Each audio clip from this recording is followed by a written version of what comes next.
Hello everyone, আসসালামু আলাইকুম। আজকে রাতে হঠাৎ করে আমার মোমো খাইতে মন চাইলো, এই জন্য ভাবলাম বানাই ফেলি। বাট আমি কিন্তু কোনো প্রফেশনাল রাঁধুনি নই যে আপনাদেরকে আমি পারফেক্টলি বলে দিব সবকিছু। বাট আমি যেভাবে করি সেটাই আপনাদেরকে বলতেছি। আমি প্রথমে একটা বলে কিছু ময়দা নিয়ে সেখানে অল্প একটু লবণ আর তেল দিয়ে সেটাকে ভালো করে মেখে নিছি। তারপরে অল্প অল্প করে পানি দিছি। পানি দেওয়ার পরে সেটাকে মাখাইতে মাখাইতে একটা ডোর মতো করে নিছি, যেভাবে আর কি রুটি বানানো হয় সেই রকম একটা ডো করে নিছি। ডোটা ঠিক এরকম সফট হবে। আর এই সফট ডোটাকে আমি রেখে দিয়েছিলাম ঢাকনা দিয়ে ঢেকে, যাতে করে এটা আরেকটু সফট হয়ে যায়, ফুলে যায়।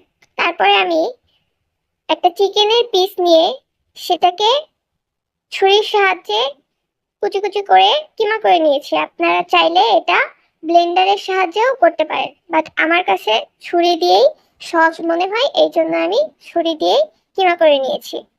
এটাকে কুচি কুচি করে একদম ছোট ছোট করে কিমা করে নিতে হবে। দেখতেই পাচ্ছেন আমার কিমা করা হয়ে গেছে।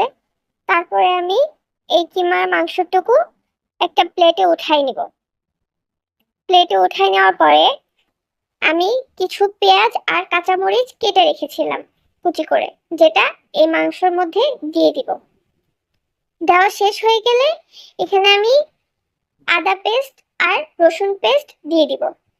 আদা পেস্ট রসুন পেস্ট দেওয়ার পরে 2 টেবিল চামচ সয়া সস দিয়ে দিব।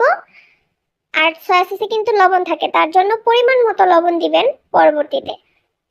তারপরে আমি তেল গরম করা ওইটা তেল দিয়ে দিব, যাতে করে এটার কোনো কাঁচা ভাব না থাকে। দেন এটাকে আমি চামচের সাহায্যে মিক্স করে নিব।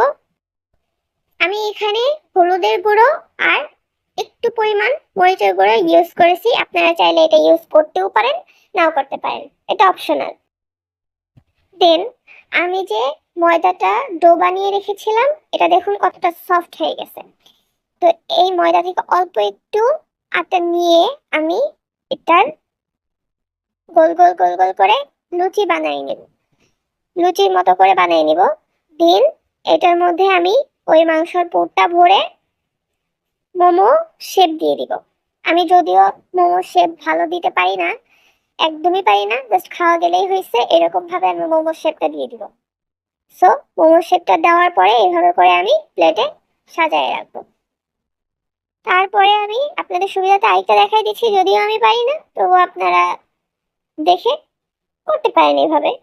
এটা আপনাদের একান্তই ব্যক্তিগত ব্যাপার, অন্যভাবে করতে পারেন। এভাবে করে রেখে পুরো প্লেটটা সাজিয়ে দিলাম, কত সুন্দর লাগছে তাই না? এখন আমি স্টিমারে হালকা একটু তেল ব্রাশ করে দিব। ব্রাশ নাই, এই জন্য হাত দিয়ে করতেছি।